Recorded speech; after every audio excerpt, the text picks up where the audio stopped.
Through the Mayhem, the Silently podcast series, bringing marketing industry leaders together to discuss the ever-shifting media landscape. Learn about the ins and outs of real-time marketing, influencers, data privacy, technology, and so much more. All from industry experts with real experience, giving you the real answers. Now, let's break through the mayhem.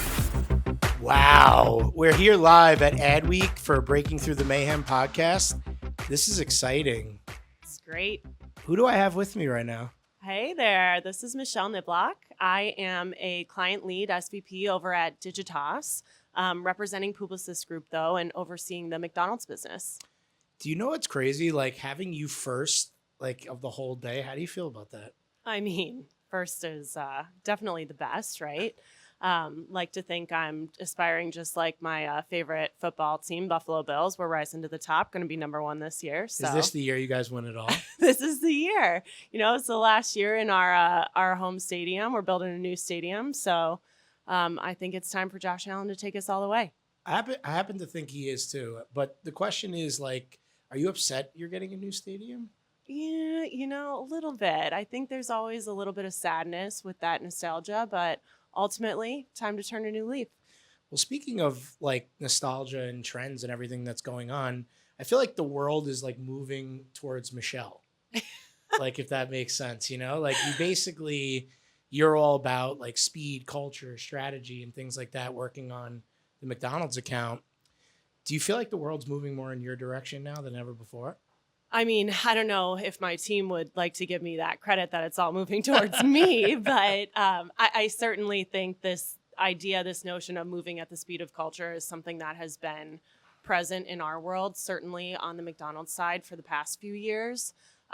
We are very tuned in with our fans. We like to call it kind of listening to our fans and really leaning into our fans' voices and making sure that we're bringing forward everything that's relevant to them and the strategies that we pursue and ultimately how we reach out to our customers. Super cool. I mean, we love that. And can you give us an example of a moment that you've leaned into that shows the way that you guys look at culture and the way you move fast? Yeah. Well, don't make fun of me. This one's probably a little bit old at this point, but with Taylor's new release this week, I feel like we have to lean in. She's just Taylor now. She's Taylor, yeah. Got it. So if you bring yourself back to the early days of her and Travis dating, there was this moment where she was mid-game and they flashed the camera to her and they showed her eating some chicken tenders and ketchup, and I think the phrase was seemingly ranch.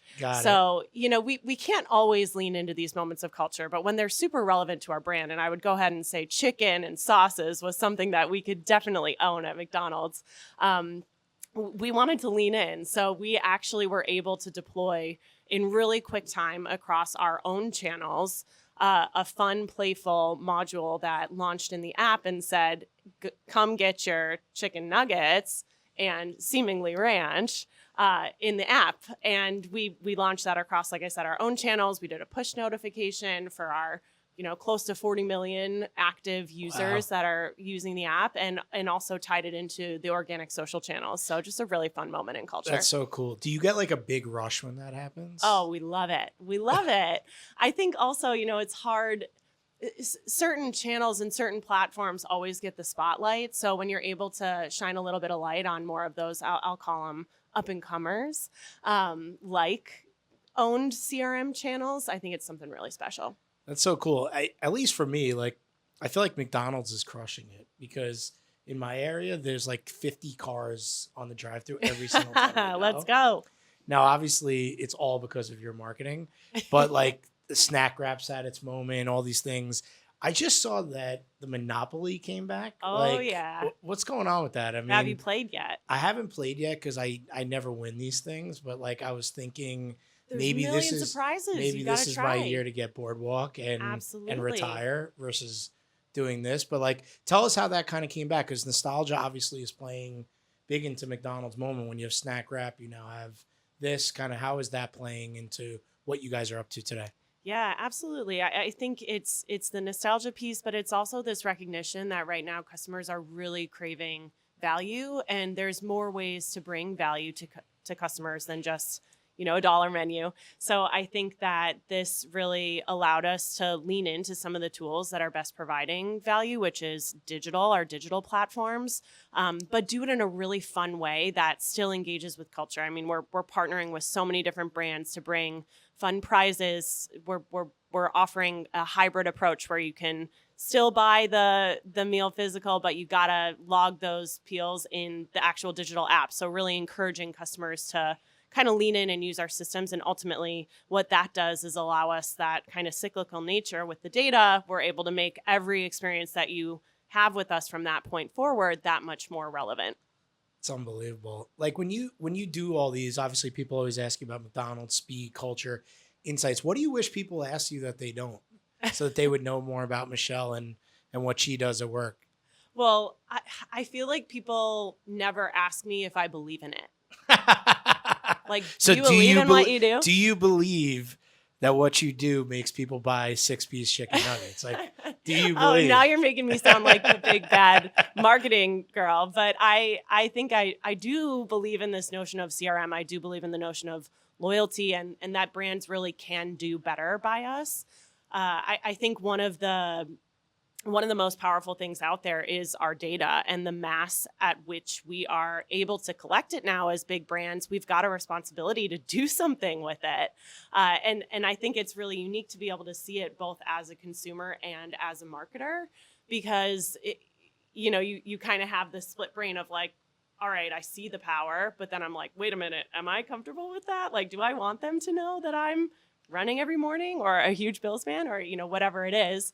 But I think ultimately, because I do believe in that, I feel really strongly that data is really going to guide ultimately how we're able to deliver those more speedy cultural moments. Obviously, Digitas does a lot of amazing work around trends analysis and all these different social things. And I think it's called SWAT, right? Oh, yeah.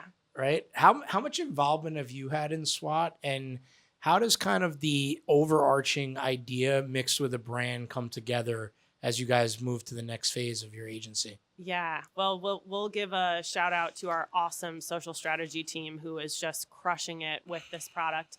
So SWAT stands for Shareworthy and Trending, and ultimately was our way to keep a pulse on what's going on in the world for specific brands, for specific moments, and be able to deliver back those real-time movements, those real-time trends to brands in a way that allows them to stay relevant with their customers. So I guess I would bring it back to this Taylor example. Like, there's so many things that are happening out there that I don't know that we could really claim, if I put my McDonald's hat on, that would make sense for us to lean into. But there's certain times, certain trends that are just so unique and so true to who we are. That's really what SWAT helps do, is connect those trending moments to things that are relevant to brands. And do you personally, like when you're working with SWAT, like how does that marriage, that's what I was trying to understand, between the overarching idea and you on a brand come together? Do they meet with you here and there to figure out how to roadmap? Like where does your involvement come in? Yeah, so it's not something that we use for McDonald's right now, but for the clients that really lean into it at Digitas, what they'll typically do is set up core topics, core goals, things that the brand is really maybe cohorts or audience segments that they're really looking to resonate with, and we'll assign a scrappy social team that is using some specific social tools that I won't get too into the weeds on, but are able to really identify like what those things are that are going to resonate with their audiences and activate them in near real time. What excites you the most about the next few years in marketing? I hate to be the one that your first guest on here has to claim AI, but here we are. I think it's just the ways that AI is allowing us to move at speed is crazy. And what it's going to do is not replace our people, but allow our people to get that much more creative and put their brains to use in the ways that we want them to use them, versus having to waste time, versioning creative or spending too much time proofreading. Like instead, they really get to dig in. So if we connect that to something like a tool like SWAT, just imagine the speed that we're able to not only identify those insights, pinpoint which ones are most resonant with each one of our audiences, maybe on even getting to that one-to-one basis, and being able to deliver those content pieces that really are most resonant. Can you make a prediction on what you think a new trend is going to be? Oh, God. You're making an assumption that I'm trendy. You are. Look at your outfit. Come on. What's next? What's next? Oh, my gosh. I didn't prep for this one. I think that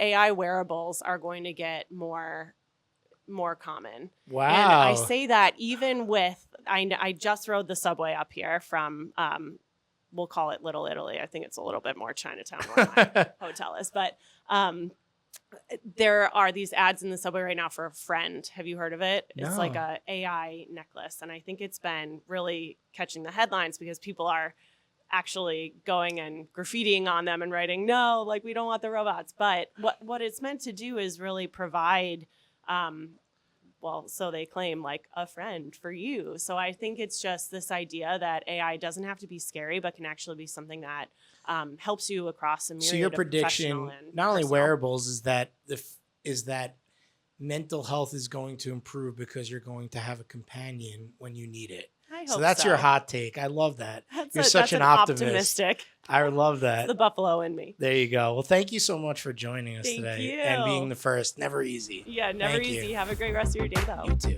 Hey, I'm Chris, one of the producers for Sightly's Breaking Through the Mayhem podcast. We want to thank you so much for subscribing to the show. If you'd like to learn more about the guests we had on today, we included additional information about them in the show notes.